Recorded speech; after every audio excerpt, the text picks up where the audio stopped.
একটা খুব গুরুত্বপূর্ণ প্রশ্ন, এবং এই প্রশ্নটাই হয়তো এই পুরো যে ডিসকাশনটা তার একেবারে মূলে এই প্রশ্নটা, এবং সেটা আমার মনে হয় প্রত্যেকটা দর্শক বন্ধু যারা রয়েছেন, যারা গোপাল মুখোপাধ্যায়কে নিয়ে এই আলোচনাটা খুব উদ্গ্রীবভাবে শুনছেন এবং তার সম্বন্ধে আরও বেশি জানতে চান, কিন্তু এখনো পর্যন্ত তাকে নিয়ে সেভাবে কোনো রিসার্চ বা লেখালেখি হয়নি। তার এক্স্যাক্ট রোল এক, এবং দ্বিতীয় কথা তার যে মতাদর্শনী আমরা এক এক করে তার নিজের ভাষায়, এবং তিনি যা বলেছেন 1997 সালে ব্রিটিশ হিস্টোরিয়ান অ্যান্ড্রিউ হোয়াইটহেডকে, আমি সেটা শোনাবো আর কিছুক্ষণের মধ্যেই দর্শক বন্ধুদেরকে, কিন্তু তার আগে আপনাদের কাছ থেকে শুনতে চাই এই যে আপনি লিখেছেন খুব গুরুত্বপূর্ণ এবং খুব মানে স্ট্রং টার্ম, যে তাকে একজন সাম্প্রদায়িক গুন্ডা হিসাবে পোট্রে করা হয়েছে, এবং এটা করা হয়েছে পুরোপুরি একটা ফোকাস নিয়ে যে সাম্প্রদায়িক সম্প্রীতি এই মুহূর্তে পশ্চিমবঙ্গে ভারতবর্ষে সেটা যাতে নষ্ট করা হয়। আপনাদের যে ইন্টারাকশন, আপনারা নিজেরা যেভাবে নিজের দাদুকে দেখেছেন এবং তার যে মতাদর্শ, উনি সশস্ত্র আন্দোলনে বিশ্বাসী একজন মানুষ ছিলেন। আপনাদের চোখে আপনার দাদু একজন স্বাধীনতা সংগ্রামী, সেটা তো আপনারা মানেন, এবং তিনি সশস্ত্র আন্দোলনে বিশ্বাসী ছিলেন। সেই জায়গা থেকে দাঁড়িয়ে 1946-এ এই 16ই আগস্ট বা সেই সপ্তাহে তিনি যখন মাঠে নেমেছেন, তখন তার মোটিভেশন কী ছিল বলে আপনার মনে হয়? তখন কি তার মোটিভেশন ছিল দেশ রক্ষা এবং দেশের মানুষ রক্ষা হিন্দু মুসলিম নির্বিচারে, নাকি তিনি একটা জাতি ধর্মকে বাঁচাবার জন্য মাঠে নেমেছিলেন এবং তার কোনো একটা বিদ্বেষমূলক আচরণ ছিল? যদি একটু বলেন। দাদুকে আমরা ছোটবেলা থেকেই দেখেছি। দাদু প্রথমেই হচ্ছে গোপাল মুখার্জি ছিলেন একজন স্বদেশী ঘরানার, ছোট থেকে মানুষ হয়েছেন উনি। ছোট থেকেই তিনি ওই বিপ্লবীদের নানান রকম কার্যকলাপ দেখেই বড় হয়েছেন এবং তাদের সংস্পর্শে উনি বড় হয়েছেন। আর দাদুর মতাদর্শ বলতে গেলে দাদু প্রতিটি ধর্মকে সমান চোখে দেখতেন। আর এই 46-এর সময় দাদু দাঙ্গাবাজি, যারা দাঙ্গা করেছে, যারা অস্ত্র নিয়ে এসছেন, তাদেরকে রুখে দাঁড়িয়েছেন, তাদের মানে এগেনস্টে রুখে দাঁড়িয়েছেন। তার কোনো উদ্দেশ্যই ছিল না যে হিন্দু মুসলমান দেখে বা মানে মারো, এরকম কিছু ব্যাপার ছিল না। যারা দাঙ্গা নিয়ে, যারা অস্ত্র নিয়ে সামনে এসেছেন তাদের রুখেছেন। আইন যারা হাতে তুলে নিচ্ছিলেন, যারা বিভৎসতা করছে, তাদের হিংসায় লিপ্ত হয়ে মানে নির্বিচারে মানুষ মারছিলেন, সেটা তাদের রুখে দাঁড়ানো। এবং কোনো একটা ইনস্ট্রাকশন ছিল যে কোনো রকম বৃদ্ধ বা কর্মরত কোনো মানুষ বা কোনো মুসলমান বলুন, হিন্দু বলুন, কোনো মহিলাদের ওপর যেন কোনো রকম অত্যাচার না হয়, এটা দেখছে। এবং সেই সময় অনেক মানুষকে, অনেক অন্য ধর্মের মানুষকে উনি শেল্টার দিয়েছেন। এই জায়গাটাতে আমি আসবো, আমি মিতা মুখার্জির কাছে আসি। আমি এই জায়গাটা একটুখানি বলি। হ্যাঁ, এই যে আপনি যে জায়গাটা বললেন ধর্মের ব্যাপারটা, দেখুন কোনো ধর্মই অসম্মানীয় নয়। হিন্দু ধর্ম যেমন আমাদের কাছে সম্মানীয়, যেমনি একজন ইসলাম ধর্মাবলম্বীর কাছেও তার ধর্ম সম্মানীয়। যিনি খ্রিস্টান তার কাছেও কিন্তু তার ধর্ম সম্মানীয়।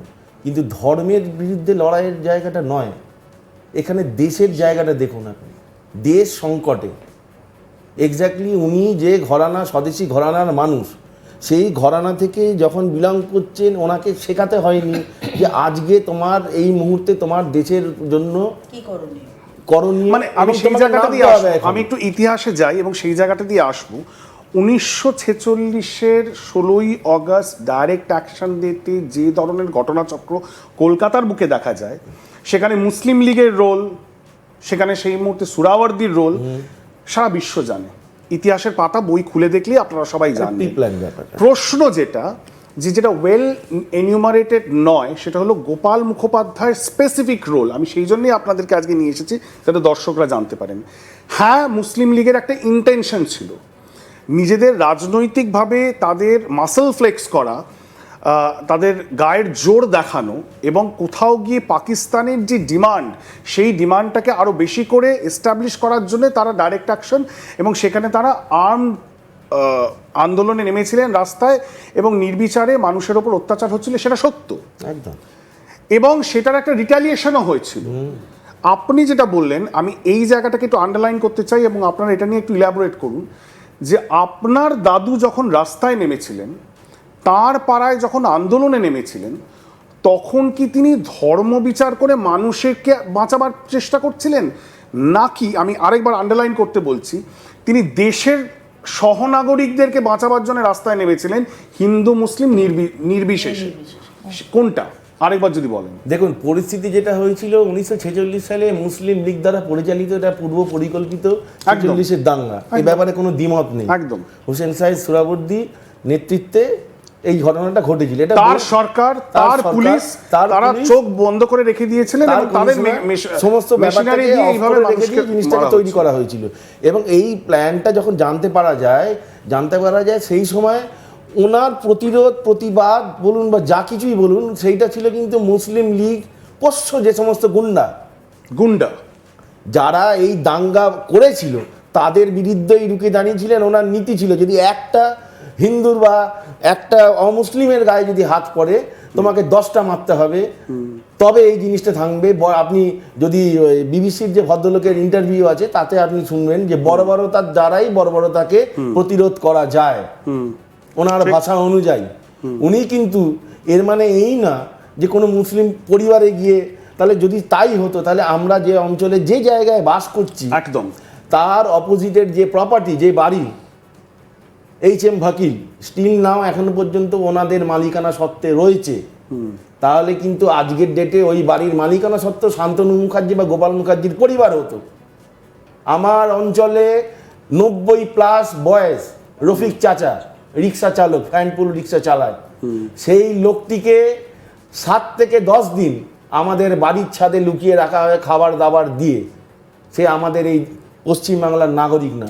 সব দাঙ্গা থেমে যাওয়ার পর ওনাকে নামিয়ে লোক দিয়ে হাওড়া স্টেশনে টিকিট কেটে বিহারের গাড়িতে তুলে দেওয়া হয়। এই গল্পটা মানুষ জানে না। এছাড়াও এই গল্পগুলো এছাড়াও চাঁদনি বলুন, ইসলামিয়া অঞ্চল বলুন, প্রচুর মুসলিম মহল্লায়, ফিয়ার্স লেন, এই সমস্ত জায়গায় প্রচুর পুরনো মুসলিম পরিবার এখনো রয়েছে, যারা গোপাল মুখার্জির নাম শুনলে মাথায় এরকম স্যালুট করার মতো, আরে বাবা, যে ওই লোকটা না থাকলে আমরা আজকে বাংলাদেশে থাকতাম, পশ্চিমবাংলার নাগরিক হতাম না। আমি সেটাই জানতে চাই যে আপনারা দাদুর জীবন বা দাদুর সাথে যখন আপনাদের ইন্টারাকশন হয়েছে, হয়তো আপনাদের বয়স খুবই অল্প, সেই সময় তার কাছ থেকে এই বিষয় নিয়ে কোনো অ্যানেকডোট বা কোনো গল্প জানতে পেরেছেন যে তার জীবনে এমনই একটা জায়গায় আপনাদের বাড়ি বা বসবাস, সেন্ট্রাল কলকাতা, যেটাতে মিক্স পপুলেশন রয়েছে, সেখানে বাঙালি রয়েছে, অবাঙালি রয়েছে, হিন্দু রয়েছে, মুসলিম রয়েছে, ইনফ্যাক্ট কিছু কিছু অঞ্চলে চাইনিজ এবং খ্রিস্টান, অ্যাংলো ইন্ডিয়ানও রয়েছে।